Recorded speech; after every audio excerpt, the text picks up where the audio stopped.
Assalamualaikum warahmatullahi wabarakatuh. Perkenalkan, di sini saya Satrio Wicaksono dan teman saya Sarul Rozi Ahmad. Di video kali ini saya akan membahas materi tentang penentuan harga jual. Nah, di sini ada 3 topik atau 3 subjudul yang akan kami bahas. Yang pertama, ada faktor yang mempengaruhi harga jual. Yang kedua, manfaat biaya penuh. Dan ketiga, ada penentuan harga jual langsung. Selanjutnya ya, langsung saja yang ke pertama, yaitu faktor yang mempengaruhi penentuan harga jual. Barang dan jasa. Saya mengutip dari Mulyadi. Jadi menurut Mulyadi ada 4. Yang pertama, perimbangan permintaan dan penawaran. Yang kedua, selera pasar. Ketiga, harga jual yang ditentukan oleh pesaing. Dan yang terakhir, ada biaya. Untuk poin-poinnya, kita bahas satu persatu. Yang pertama, perimbangan permintaan dan penawaran. Permintaan dan penawaran bersifat saling berkebalikan. Keduanya akan mencapai titik keseimbangan pasar ketika saling bertemu. Itulah yang kemudian disebut sebagai hukum permintaan dan penawaran. Hukum permintaan dan penawaran ini menjelaskan hubungan antara harga dan jumlah yang ditawarkan. Hal ini kemudian dihubungkan dengan kurva permintaan dan penawaran. Nah, di sini contohnya saya akan mengilustrasikan sebuah toko baju yang menjual kaos yang sangat bagus sehingga banyak orang yang menginginkan dan berbondong-bondong datang ke toko tersebut. Lalu si penjual atau pemilik toko itu memutuskan untuk menaikkan harga kaos tersebut menjadi 2 kali lipat. Karena ia merasa meskipun harganya menjadi mahal, akan tetap ada konsumen yang membeli produknya. Akan tetapi hal tersebut tidaklah benar. Mengapa? Karena para konsumen pastinya berpikir 2 kali sebelum membeli, apalagi dengan harga yang tinggi. Dengan begitu, kaos yang tadinya laris akan terbang sia-sia. Nah, itu mungkin merupakan contoh dari hukum permintaan. Sedangkan contoh dari hukum penawaran adalah ketika kaos tersebut sudah tidak laku, akhirnya si pemilik toko tersebut memutuskan untuk menurunkan harganya. Namun akan menjual sedikit untuk mempertahankan para pemasok saja. Lalu masuk kepada poin kedua, yaitu selera pasar. Segmentasi pasar adalah strategi perusahaan untuk mengetahui target konsumen dengan lebih baik sehingga bisnis yang dijalankan dapat merubah hasil yang optimal. Contohnya, misalnya saya merupakan seorang produsen kue dengan varian rasa original, coklat, vanila, dan tiramisu. Konsumen saya banyak membeli varian rasa tiramisu dan varian rasa original sedikit permintaannya. Karena hal itu akhirnya saya menstok lebih banyak varian rasa tiramisu dan menaikkan sedikit harganya dikarenakan tadi varian rasa tiramisu banyak peminatnya. Selanjutnya, poin ketiga yaitu harga jual yang ditentukan oleh pesaing. Sebelum menetapkan harga jual produk, ada baiknya bagi sebuah perusahaan untuk melakukan riset lapangan terlebih dahulu untuk melihat harga-harga produk yang ditetapkan oleh pesaing-pesaing yang ada di pasaran.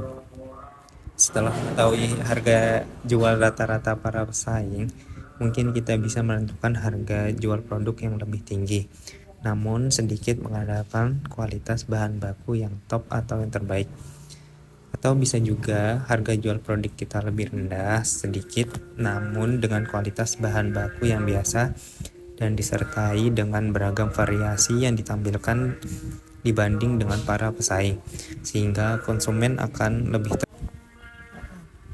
perhatiannya kepada produk kita. Selanjutnya ada keempat, ada biaya. Saya mengambil 4 contoh biaya.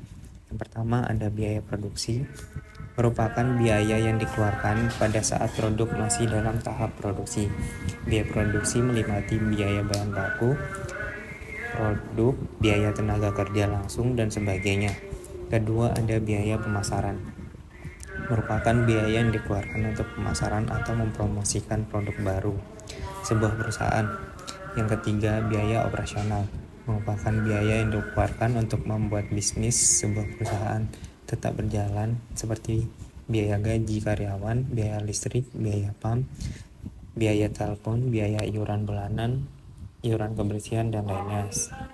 Dan yang terakhir ada biaya pengiriman, merupakan biaya yang dikeluarkan untuk pengiriman produk yang dijual oleh produsen kepada konsumen. Kita masuk pada pembahasan kedua atau topik kedua tentang manfaat biaya penuh. Ada 4 manfaat di sini. Yang pertama, untuk mengurangi ketidakpastian dalam pengambilan keputusan. Kedua, mengambil keputusan untuk memasuki pasar. Jika biaya penuh lebih besar dari harga jual di pasar, produk tidak bisa masuk pasar. Namun sebaliknya, jika biaya penuh lebih kecil dari harga jual pasar, produk bisa masuk pasar. Ketiga, untuk memberikan perlindungan dari kerugian. Dan yang terakhir, untuk memberikan informasi tindakan pesaing. Oke, selanjutnya akan dilanjutkan oleh teman saya, yaitu Sarul Rozi Ahmad. Terima kasih. Selanjutnya adalah metode penentuan harga jual. Metode penentuan harga jual dibagi 5. Yang pertama adalah penentuan harga jual normal, yang kedua penentuan harga jual waktu dan bahan, yang ketiga penentuan harga jual dalam cost type, yang keempat penentuan harga jual pesanan khusus, dan yang kelima penentuan harga jual produk atau jasa yang dihasilkan oleh perusahaan yang diatur dengan peraturan pemerintah. Pertama, penentuan harga jual normal. Manajer penentu harga jual memerlukan informasi biaya penuh yang akan datang sebagai dasar penentuan harga jual. Harga jual ditentukan dengan menambah biaya massa yang akan datang dengan suatu presentasi markup, yaitu tambahan di atas jumlah biaya. Perhitungannya yaitu harga jual dikurangi taksiran biaya penuh ditambah laba yang diharapkan. Yang kedua yaitu penentuan harga jual waktu dan bahan. Harga jual ditentukan sebesar biaya penuh ditambah dengan laba yang diharapkan. Metode di penentuan harga ini digunakan oleh perusahaan bengkel mobil, dek kapal, dan lainnya yang menjual jasa reparasi bahan dan suku cadang. Volume jasa dihitung berdasarkan waktu yang diperlukan untuk melayani pelanggan, sehingga perlu dihitung harga jual persatuan waktu yang dinikmati oleh pelanggan. Sedangkan volume bahan dan suku cadang yang diperlukan sebagai pelengkap penyerahan dihitung berdasarkan kuantitas bahan dan suku cadang yang diberikan kepada pelanggan. Yang ketiga adalah penentuan harga jual dalam cost type. Kontrak pembuatan produk atau jasa yang pihak pembeli setuju untuk membeli produk atau jasa pada harga yang didasarkan pada total biaya yang sesungguhnya dikeluarkan oleh produsen ditambah dengan laba yang dihitung sebesar persentase tertentu dari total biaya sesungguhnya tersebut. Harga jual yang dibebankan kepada pelanggan dihitung berdasarkan biaya penuh sesungguhnya yang telah dikeluarkan untuk memproduksi dan memasarkan produk. Yang keempat, penentuan harga jual pesanan khusus. Pesanan khusus merupakan pesanan yang diterima oleh perusahaan di luar pesanan reguler perusahaan. Biasanya pelanggan yang melakukan pesanan khusus ini meminta harga di bawah biaya penuh. Informasi akuntansi diferensial merupakan dasar yang dipakai sebagai landasan penentuan harga jual. Biaya diferensial yang dipakai sebagai landasan penentuan harga pesanan khusus diperkirakan menyebabkan perubahan volume kegiatan melampaui kisar perubahan yang menjadikan biaya tetap bertambah. Jika harga yang diminta oleh pemesan lebih besar dari biaya diferensial yang berupa biaya variabel untuk memproduksi data memasarkan pesanan tersebut, maka pesanan dapat dipertimbangkan untuk diterima. Yang terakhir yaitu penentuan harga jual produk atau jasa yang dihasilkan oleh perusahaan yang diatur dengan peraturan pemerintah. Biaya penuh yang akan datang yang dipakai sebagai dasar penentuan harga jual tersebut dihitung dengan menggunakan pendekatan full costing saja, karena pendekatan variable costing tidak diterima sebagai prinsip akuntansi. Berikut adalah contoh soal yang akan kami bahas. Dapat dilihat pada slide, yaitu manajer pemasaran PT Glory sedang mempertimbangkan penentuan harga jual produk Astrek untuk tahun anggaran yang akan datang. Menurut anggaran, perusahaan direncanakan akan beroperasi pada kapasitas normal sebanyak 1 juta kilogram dengan taksiran biaya penuh untuk tahun anggaran yang akan datang sebagai berikut. Biaya variabel yaitu biaya produksi variabel yang seharga 2 miliar ditambahkan dengan biaya administrasi dan umum variabel seharga 50 juta, ditambahkan biaya pemasaran variabel yaitu 50 juta, dan memiliki total biaya variabel 2 miliar 100 juta. Ya, dan selanjutnya adalah biaya tetap, yaitu biaya produksi tetap senilai 1 miliar, biaya administrasi dan umum tetap senilai 150 juta, biaya pemasaran tetap senilai 250 juta, ditotalkan itu menjadi 1 miliar 400 juta. Dan biaya variabel dan biaya tetap tersebut dijumlahkan menjadi 3 miliar 500 juta. Total aktiva yang diperkirakan pada awal tahun anggaran yaitu 4 miliar dan laba yang diharapkan dinyatakan dalam tarif kembalian investasi atau ROI sebesar 25%. Berikut adalah penyelesaiannya. Kami menggunakan pendekatan full costing, yaitu unsur biaya yang totalnya 3 miliar dicari dengan biaya produksi variabel senilai 2 miliar ditambahkan dengan biaya produksi senilai 1 miliar dan mendapatkan hasil 3 miliar. Unsur markup-nya, biaya non-produksi variabel senilai 100 juta ditambahkan dengan biaya non-produksi tetap senilai 400 juta.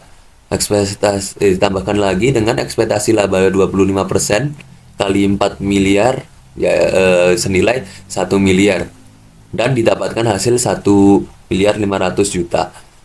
Presentasi markup-nya yaitu total unsur markup dibagikan dengan total unsur biaya dikali 100%, yaitu 1 miliar 500 juta dibagi 3 miliar kali 100% yaitu 50%. Jadi presentasi markup-nya 50%. Dilanjutkan dengan perhitungan harga jual. Biaya produksi senilai 3 miliar ditambahkan dengan markup 50% kali 3 miliar tersebut dan didapatkan hasil 1 miliar 500 juta. Dapat total harga jual yaitu 4 miliar 500 juta. Untuk mencari harga jual produk yaitu total harga jual dibagi dengan volume produksi. Jadi 4 miliar 500 juta dibagikan dengan 1 juta kilogram dan didapatkan hasil 4.500 rupiah untuk harga jual produk per kilogram. Sekian presentasi dari kelompok kami. Jika ada salah katanya kami mohon maaf. Terima kasih. Wassalamualaikum warahmatullahi wabarakatuh.